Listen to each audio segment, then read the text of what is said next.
గత 25 రోజుల సుదీర్ఘ యుద్ధం తర్వాత ట్రంప్ ఎందుకు వెనక్కి తగ్గాల్సి వచ్చింది?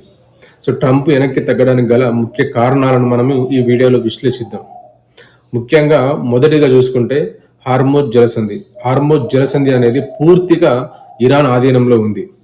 దీనివల్ల ఏమవుతుందంటే అనేక దేశాల నుంచి డైరెక్ట్గా అమెరికాపై ఒత్తిడి మొదలైంది.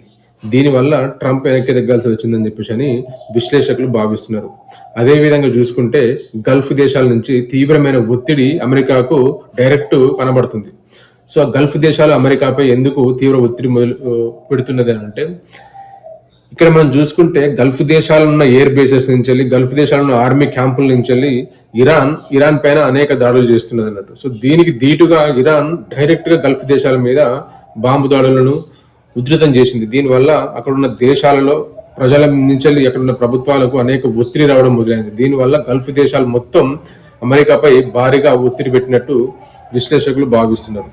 ఇదే విధంగా చూసుకుంటే బాలిస్టిక్ క్షిపణి, ఇరాన్ అనేది హిందూ సముద్రంలో ఉన్న ఒక చిన్న దీవి మీద దగ్గర ఇరాన్ నుంచి ఆ హిందూ సముద్రంలో ఉన్న దీవికి 3800 కిలోమీటర్ల దూరం ఉంటుంది. సో దీని మీద డైరెక్ట్ ఒక బాలిస్టిక్ క్షిపణిని వీళ్ళ ఇరాన్ భూభాగం నుంచి దాని మీద దాడి చేసింది.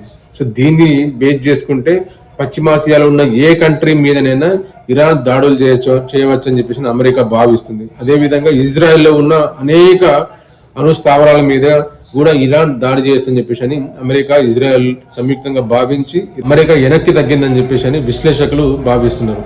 సో ఇది ఇట్లనే కొనసాగితే అంటే ఈ సుదీర్ఘ చర్చలు కూడా మనకు ఒక 5 days జరిగిన తర్వాత మనకు ఒక కొలిక్కి రాకపోతే మళ్ళీ యుద్ధం అనేది స్టార్ట్ అవుతుంది.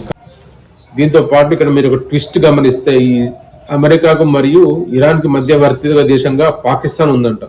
మరి నాకేం అర్థం కావట్లేదు. పాకిస్తాన్ ఉండడానికి గల కారణం ఏంటి? అసలు పాకిస్తాన్ నిజంగా దానికి అంత కెపాసిటీ ఉందా అంటే నో. కానీ దీని వెనుక అనేక అమెరికా వ్యూహం ఉందని చెప్పేసి అనుకుంటారు.